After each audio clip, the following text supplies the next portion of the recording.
तो हरियाणा चुनाव के बीच में जो है राहुल गांधी पे जो है लगातार जो है विपक्षी पार्टी घेराव कर रही है। आपको बता दें कि महाराष्ट्र के जो शिंदे ग्रुप के जो विधायक थे उन्होंने साफ तौर पे कह दिया कि जबान काट के लाने वाले को जो है 11 लाख का इनाम दिया जाएगा। तो वहीं दूसरी तरफ जो है पहले केंद्रीय मंत्री ने जो है कहा था कि ये आतंकी है, और उत्तर प्रदेश के एक मंत्री रघुराज सिंह ने भी कह दिया है कि ये जो है आतंकी है, देश के नंबर 1 आतंकी है। तो राहुल गांधी को इतना खिंचाव, इतना जो है घेराव क्यों किया जा रहा है?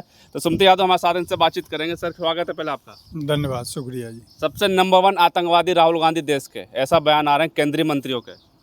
ऐसा है, जो आदमी की सोच होती है आदमी सामने वाला उसी एंगल से देखता है। तो जो इन लोगों की सोच है ये तालिबानी सोच है। ये हिंदुस्तान को जो है क्या कहना चाहिए, कट्टरपंथ की आग में। राहुल गांधी की सोच है तालिबानी? नहीं, ये यार वो पढ़ा लिखा आदमी है, विदेशी यूनिवर्सिटी का पढ़ा लिखा है, जिनका यही नहीं पता कि इनके महाराज को जो है कहाँ से पढ़े लिखे हैं। ऐसे आदमी को तो ये अनुयायी है। विदेश में पढ़ के विदेशी ताकतों के साथ मिलकर देश को टुकड़े करना चाहते हैं राहुल गांधी। बिल्कुल किसी गलत फहमी के शिकार मत हो। विदेशी ताकतों के हाथ कहीं नहीं राहुल गांधी बिके हैं। आप ये अस्वस्थ हो जाइए। ये तो लोगों में भ्रम फैला रहे हैं। क्यों फैला रहे हैं कि 10 साल में उन्होंने कुछ किया नहीं है लोगों के लिए। जनता में विद्रोह है, तो अब कैसे ही करके ये जो है ये देश में जो है जहर बोने का काम कर रहे हैं। लेकिन मेरा तो ये मानना है जनता इस देश की बहुत समझदार है, इनके किसी बहकावे में नहीं आएगी।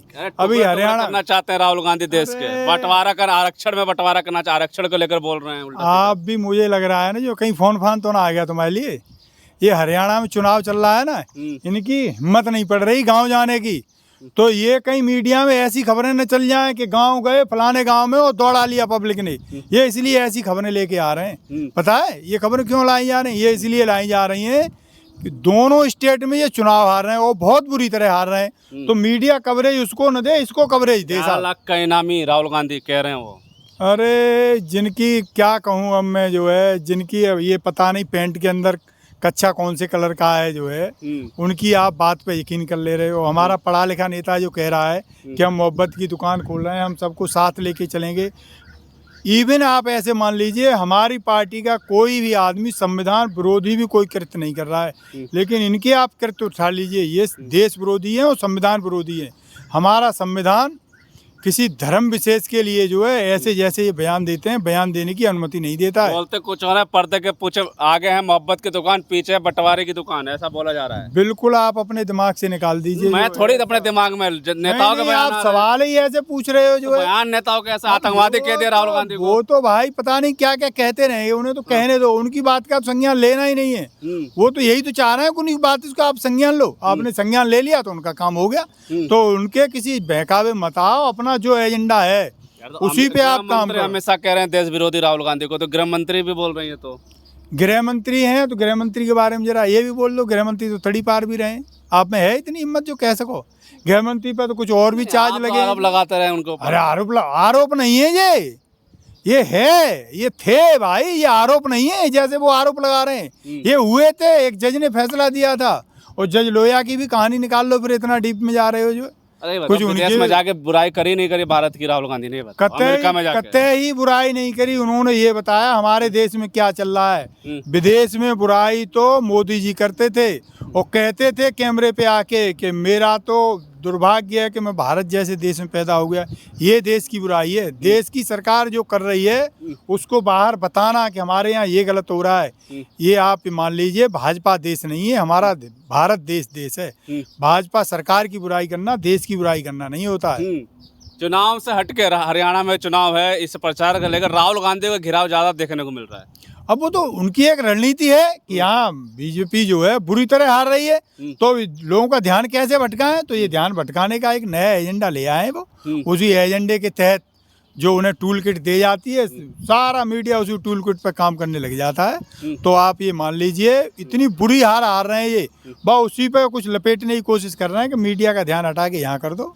महाराष्ट्र, दिल्ली, पंजाब के बाद अब उत्तर प्रदेश में भी पहुंच चुकी है बात। वहाँ के नेता भी कहने लगे कि आतंकवादी तो हैं राहुल गांधी। मुद्दा कुछ बचा नहीं बीजेपी वालों के पास।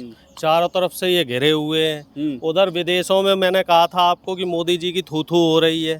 फंडिंग तो राहुल गांधी को मिल रही है, विदेशों में थू-थू हो रही है। इसीलिए मुद्दे को भटकाने के लिए चुनाव में इनकी किरकिरी हो रही है। ये लोग इस तरीके से अपने गालीबाज मंत्रियों को आगे करके बयान दिलवा रहे हैं, जिससे कि नेताओं का और जनता का ध्यान भटकाया जा विदेशी सके। ताकतों के साथ मिले हैं राहुल गांधी लोग, ध्यान भटकाने में ये लोग बड़े माहिर हैं। अब ताकतों के साथ कौन मिले, ये बात तो इतिहास में जाके देख लो। किसने विदेश के साथ देके विदेश की फंडिंग लेके देश के नुकसान किया, ये बात तो आप इतिहास में देखो। गोड से जाएंगे, आज देखो ना, आज गोड से कौन था, सावरकर कौन था, आप बताओ ना। और इसके अलावा जितने भी आरएसएस के नेता हुए सब देश विरोधी गतिविधियों में लिप्त रहे। आप देख लीजिए कि जब देश गुलाम था उस समय ये मुस्लिम लीग के साथ मिलके बंगाल में चुनाव लड़े। इतिहास में चलेगा। अभी राहुल गांधी पे अभी बोल का है अमेरिका पे, उस पर कुछ नहीं बोलोगे आप, अब इतिहास में चले आप हमें एक बात बताओ भाई साहब, आपको इतनी जल्लाट क्यों हो रही है? जब इतिहास का क्या मतलब है? नेता इतिहास में जाते हैं तब तो आप उनकी बड़ी पीठ थपथपाते हैं, वाह भाई वाह बहुत अच्छी बात कह रहे हो। बीजेपी के नेता जब हम संविधान की बात करते हैं तो वो इमरजेंसी पे आ जाते हैं, तब आप उनसे सवाल नहीं करते हो। अब जब हम इतिहास की बात कर रहे हैं कि इनका इतिहास ही देश विरोधी रहा है, ये बताइए हमारा देश संविधान से लोकतंत्र से चल रहा है कि नहीं चल रहा है? चल रहा है। तो लोकतांत्रिक तरीके से अगर राहुल गांधी जी ने कोई भी बात असंवैधानिक और गलत कही है तो उनके खिलाफ आप कानूनी कार्रवाई करो, उन्हें जेल करवाओ। आप उन्हें जान से मारने की धमकी दे रहे हो, आप उनकी जीभ काटने की धमकी दे रहे हो, इनाम दे रखा है आपने कि भैया जो जीभ काट के लाएगा इतना 11 लाख रुपए इनाम देगा। अब देख लो साहब, इनके खिलाफ हमने एफआईआर भी कर दी और जितने ये नेता हैं जिस तरह की अभद्र टिप्पणियां कर रही हैं सबके खिलाफ कानूनी कार्रवाई करवाई जाएगी, छोड़ा नहीं जाएगा श्रीमान जी किसी को। और जितना गृह मंत्री जी का भी ध्यान है, शुरू से ही विदेशी ताकतों के साथ मिली है। गृह मंत्री जी अपने पुत्र के लिए कुछ नहीं कहते, कौन सी काबिलियत से वो उनको परिवार पे चले गए आप, आईसीसी में। राहुल गांधी की बात है, परिवार पे चले अब मेरा परिवार तेरा परिवार, आप परिवार पे बात करो तो ठीक है कि इंडिया गठबंधन के नेता परिवारवादी हैं और हमने परिवार पे बात कर दी तो आपको भी जल्लाहट होने लगी। जल्लाहट लग रही है ना। हमेशा जब कहा है कि विदेशों में कांग्रेस लगातार तोड़ती है देश को, बात करिए देश विरोधी बातें कर रही है। आप हमें बताइए, बीजेपी इस समय 10 साल में सत्ता से है, ठीक है, तो मणिपुर पे ये बात क्यों नहीं कर रहे? मणिपुर टूट रहा है लगातार। लद्दाख में चीन घुस गया है, लद्दाख पे क्यों नहीं बात कर रहे? 2 महीने से ज़्यादा हो गए और 2 दर्जन से ज़्यादा आतंकी घटनाएं जम्मू कश्मीर में हो रही हैं। अब ये देश नहीं टूट रहा है? लगातार आप आतंकवाद को पाल पोस रहे हैं और उधर केरल में जाइए, वहाँ भी आतंकी गतिविधियाँ बढ़ रही हैं। आप देश का एक ऐसा हिस्सा मुझे बता दीजिए जहाँ मुसलमानों पे, दलित पे और आदिवासियों के साथ लिंचिंग ना हो रही हो। अभी आप देखिए हिंदुओं के साथ भी लिंचिंग हो रही है। हरियाणा के फरीदाबाद की घटना है, गौ तस्करी के आरोप में एक 20 साल के बच्चे को जान से मार दिया गया। बताइए उस पे बीजेपी के नेताओं का क्या स्टैंड है? आपने देश में पेट्रोल छिड़क रखा है और आप देश को नफरत की आग में जला रहे हैं। और जो नेता नफरत की बजाय प्यार, अमन, चैन का संदेश दे रहा है, आप उसी को आतंकी बता रहे हैं। कह रहे हैं कि वो ओढ़ रखा है चोला, पीछे कुछ और है। पीछे क्या है? बांटने की साजिश है। ये जातिगत जनगणना करा के बांटना चाहते हैं, आरक्षण खत्म करना चाहते हैं, ऐसा आरोप लगा रहे हैं। कैसे बट रहा है भाई? 10 साल में आरक्षण को मोदी जी ने कितना दूध पिला दिया, कितना तेल पिला दिया, बता दो साहब। कितने आरक्षित पद मोदी जी ने भर दिए? मोदी जी भारतीय जनता पार्टी के नहीं, सारे पार्टियों के जो आरक्षण के खिलाफ है वो भी तो विरोध में है ना। मोदी जी कोई ये बताओ आरक्षण के देवता हैं? और अगर इतने बड़े देवता हैं तो रेलवे के 7 लाख से ज़्यादा पद खाली हैं, क्यों नहीं भर रहे हैं?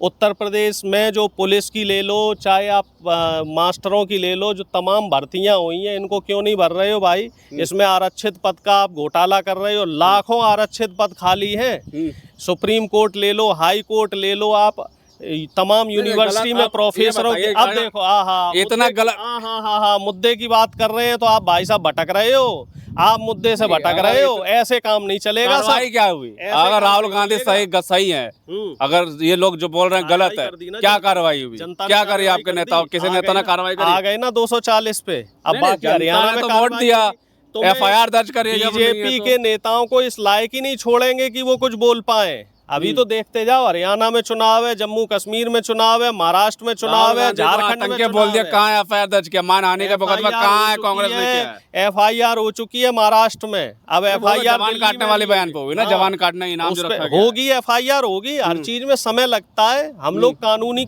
प्रक्रिया से कार्रवाई करते हैं और कानूनी प्रक्रिया में समय लगता है। और ये जो आतंकी लोग हैं, ये तो इनका क्या है? ये आज कुछ बोल रहे हैं, कल कुछ और बोलेंगे, क्योंकि कि इन्हें सत्ता में रहना है और सत्ता से जाने का इन्हें डर सता रहा है। सिर्फ इसी वजह से ये लोग जनता को भटकाने की कोशिश कर रहे हैं साहब। कोशिश कर रहे हैं, बिल्कुल साफ तौर पे जो बातचीत की हमने, लगातार जो राहुल गांधी को लेकर घेराव कर रहे हैं, चाहे भारतीय जनता पार्टी के नेता हो, कोई आतंकी बोल रहा है, कोई मारने की धमकी दे रहा है, तो कोई जो है इनाम रख रहा है 11 लाख का। और आपको बता दें कि 11 लाख का जो इनाम दिया था, जवान काटने की बात की गई थी, उस पर कांग्रेस के महाराष्ट्र के नेताओं ने जो FIR दर्ज कर दी है। और भी कुछ अगर इस केस में अपडेट आता तो हम आपको देते रहेंगे। तब तक के लिए धन्यवाद।